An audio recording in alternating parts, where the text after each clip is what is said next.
teel ah yow kat mi nga yor kay.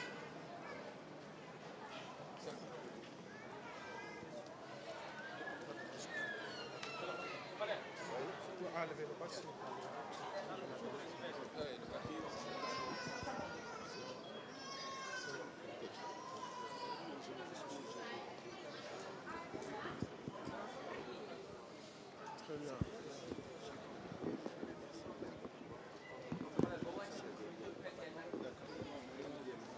C'est bon. Coach.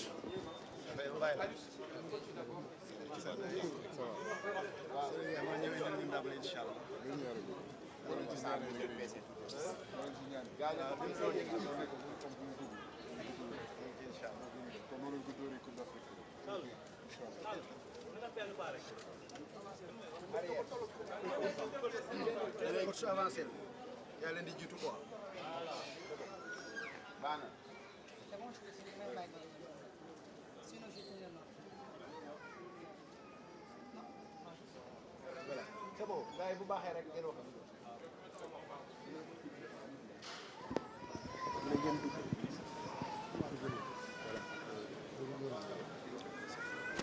Comme ça.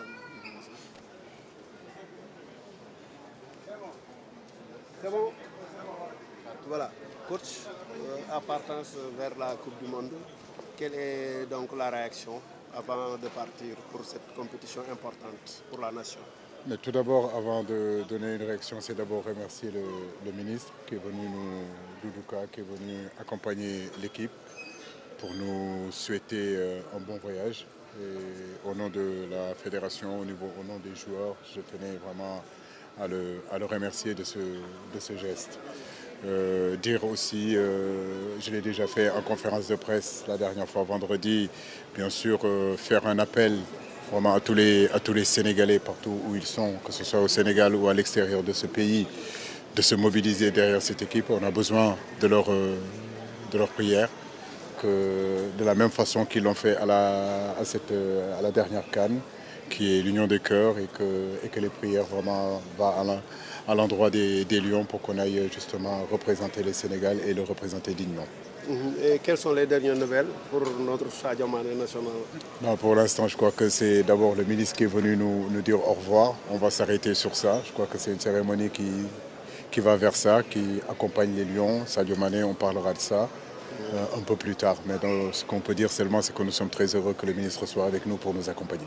Vous appelez aux prières et à l'union des cœurs, donc pour un bon résultat dans cette Coupe du Monde. Inch'Allah, c'est ce qu'on veut, c'est ce qu'on souhaite. C'est-à-dire de tout cet espoir-là que les supporters ont en nous, qu'on soit digne de ça et qu'on soit ponctuel à ce début de compétition, qui est une compétition très difficile.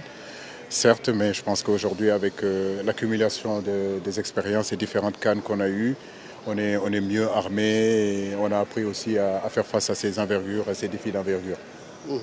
Et vous êtes confiant après une CAN et 2 Coupes du Monde? Tout à fait. Je crois qu'aujourd'hui, pour un compétiteur, ce qui est important, c'est d'aller dans ces compétitions-là pour essayer de faire les meilleurs résultats possibles. Je crois que oui, nous nous sommes bien préparés. Ce n'est pas seulement depuis 3 mois qu'on s'est préparé, mais j'ai envie de dire depuis 4 ans, nous préparons tous cette CAN-là, la fédération, les joueurs, les ministères. Donc aujourd'hui, on est à quelques heures de ce déplacement. Donc nous sommes très fiers de pouvoir aller représenter dignement notre pays et notre continent. Ce déplacement avec Air Sénégal qui réitère aujourd'hui son accompagnement au Lion du Sénégal. Tout à fait. Je crois que cette collaboration entre Air Sénégal et l'équipe nationale du Sénégal ne date pas d'aujourd'hui, ça fait depuis pratiquement 2 ans ou 3 ans. Nous les remercions pour ça et je pense que c'est normal qu'aujourd'hui une équipe comme celle du Sénégal, l'équipe de football ou bien une autre équipe, en tout cas qui représente le pays, soit aujourd'hui transportée et amenée par Air Sénégal. C'est bon, coach ci wolof tey yaa ngi nii di sol sa dal di dem Coupe du Monde yan kàddu nga yëkkati bàyyi ko askan wi. waaw askan bi comme dama ko waxee àjjuma bi passé rek di ñaan ñëpp seen i doom seen i mag seen i rakk seen i sët ñooy dem compétition boobu nag mu nekk loo xam ne lu soxal sénégalais yi la tey kenn mënul naatable tey niveau football bi ci société sénégalaise bi donc di sàkku si ñaan sakkaat ñaan encore pour que justement yàlla yóbbu ñu ci jàmm ak salaam ndam lii nga xam ne moom la sénégalais yëpp bëgg moom la Afrique yëpp bëgg yàlla may ñu ko ñu indi ko fii si jàmm ak salaam di sant tamit di gërëm tamit ministre bi Doudou Ka boo xam ne moo ñëw fii ak délégation bi pour accompagner ñu loolu vraiment mu nekk loo xam ne ça nous touche vraiment merci beaucoup pour ce déplacement monsieur le ministre. tey ngay dem ci joŋante boo miin bi ñu war a nekk ñetti yoon gannaaw bëgg a jëlee Coupe d'Afrique des Nations mel ne waaj nga bu baax de wala am nga ay jàjj. waaw mais compétition bi coupe du monde bi je pense que tey joueur boo gis rek entraîneur boo gis foog naa tey xalaatam mooy jouer coupe du monde dem coupe du monde tey am nañu opportunité ak possibilité boobu dem fa loolu lu am solo la joueur yëpp yu fa dem tey dañu fa ñëw foofu nu mu tudd dinañ fa dem ak motivation ñun ñi nga xam ne ñun ñooy entraîneurs yi tamit ñu ngi fay dem ak motivation bu rëy lenn rek mu ñu wax mooy sàkku ñaan encore ci sénégalais yi que ñu ñaanal ñu vraiment loolu lii nga xam ne moom la ñu bëgg dem wuti mooy mbégte Sénégal yàlla na may ñu ko ci jàmm ak salaam.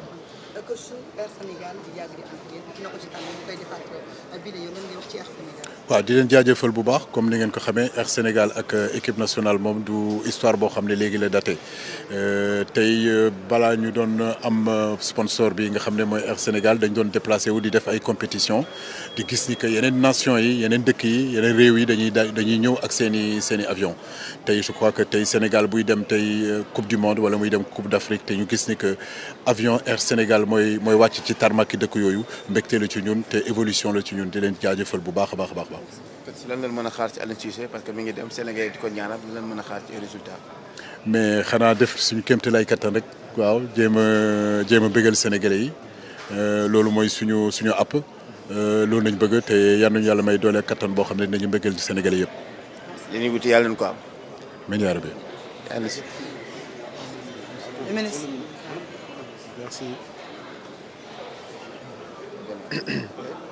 Monsieur le ministre, vous avez tenu à être là aujourd'hui pour accompagner cette délégation sénégalaise qui va se rendre à la Coupe du Monde.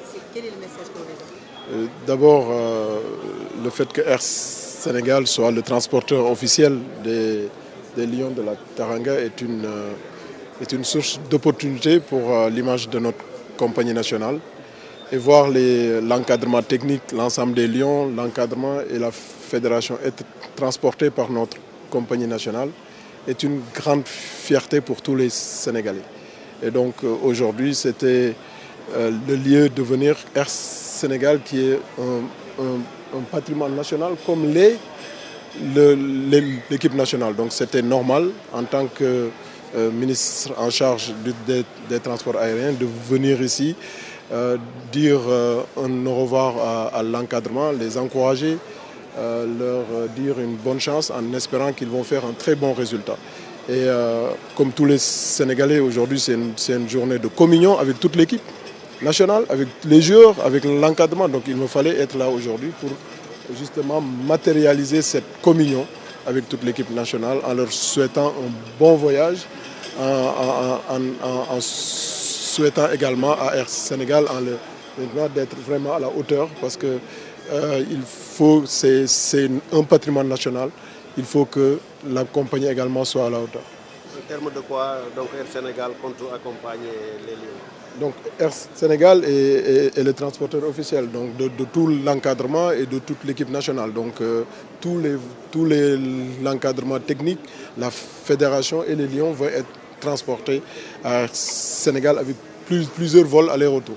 Donc c'est cela pour le premier tour et on verra Inch'Allah le deuxième tour également. Nous allons continuer d'accompagner les supporters à aller Inch'Allah quand on sera en quart de finale ou en demi-finale. Donc pour aller accompagner les Lions parce que je suis sûr que ces Lions-là que je vois avec l'équipe, avec Aliou Cissé comme entraîneur, avec lui ça de Lyon. Donc il va nous amener pour une première fois en demi-finale au moins de cette Coupe du Monde. Un message à l'endroit des Lions, pour l'endroit des Sénégalais pour cette Coupe du Monde. Oui, c'est vrai, vous avez totalement raison. Mais je pense que le plus important aujourd'hui, c'est de communier avec les Lions. De leur dire que tout le peuple sénégalais est derrière eux pour les supporter, pour les accompagner à aller ensemble. Vous avez entendu ce que Aliou Cissé a dit tout à l'heure, c'est ce besoin de communion avec le peuple sénégalais, de fusion, comme nous l'avons fait pendant la dernière CAN, comme nous l'avons fait lors du match contre Sénégal-Égypte. Et aujourd'hui, nous devons le faire tous ensemble pour être comme un seul homme pour aller gagner cette Coupe du Monde pour la première fois en wolof. ci wolof monsieur le ministre tey yaa ngi fii di gunge délégation.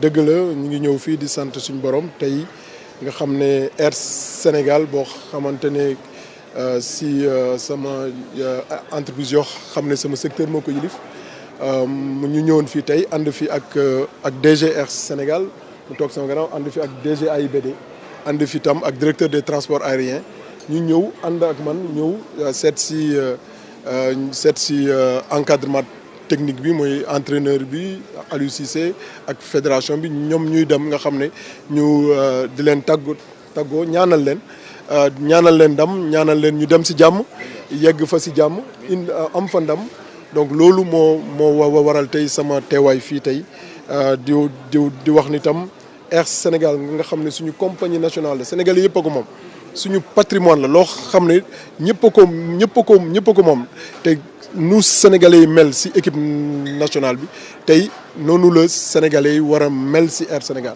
donc lii day yóbbu Lions yi tey ñoom ñu nangul ko te entraîneur Aliou Cissé dox yu am solo pour loolu mën a nekk dafay tax compagnie bi tam mu gën a dugg si xol yi Sénégalais yi mu gën a dugg si yeneen xol yi ñu image bi gën a wéy parce que dañ nekk si compétition internationale dafa nekk loo xam ne tam day wane suñu image yi dëkk si bitim réew suñu ñëwee foofu ñu wàcc avec des avions Air Sénégal day fierté nationale donc loolu moo tax ñun mënuñu woon bañ a ñëw fii wax suñu contenté suñu fierté si ndigalu président Macky Sall nga xam ne moom moo ñu sant ñu def lépp ba nga xam ne lépp luy transport officiel de la fédération de l'encadrement et des joueurs Air Sénégal am si def si ay taxawaay yu mët pour mu mën a mët sëkk te ñu def ko si jàmm ak salaam ak lépp lu si war. bëgg ngeen yóbbu ay supporters demi-finale wala yaa ngi ko doon wax léegi. waaw ma ne lii premier vol yi la te man yaakaar naa ni Air Sénégal suñu jàllee premier tour bi rek man moom laay xaw a kii mais suñu jàllee ñu ma gis si sama Aliou Cissé benn match rek nga toog loolu dafay dem final. su loolu nag man gëm naa ni Air Sénégal dinañu taxawaat ba ñu dem ba nga xam ne ay supporters yu bëri dinañ leen mën a yóbbu foofu ñu gën a mën a encourager équipe bi te loolu gëm naa ko te am naa yàqin que Sénégal yëpp suñu mànkoo nekk benn comme président dinañu indi ndam maa ngi sant. peuple sénégalais yi lu ma leen di wax mooy nu ñu defoon rek si Coupe d'Afrique bi nu ñu defoon si jour Sénégal Égypte bi ñu def ñun ñëpp nekk benn nekk benn say nekk si ginnaaw équipe bi ñaanal ko taxaw si ginnaawam pour ñu dem indi ndam boo xam ne Afrique yëpp ñi ngi koy xaar depuis Coupe du Monde bu mu commencé te ñu am si yaakaar bu mag si Lions yi ak si seen encadrement boo xam ne tey ñëpp xam nañu ni c'est un modèle de référence mondiale. merci beaucoup jërëjëf ñu ngi leen jërëjëf sant jërëjëf. jërëjëf. Bonne chance. Aliou. Moi je parle, je ne parle pas. Aliou est-ce que dina waxaat.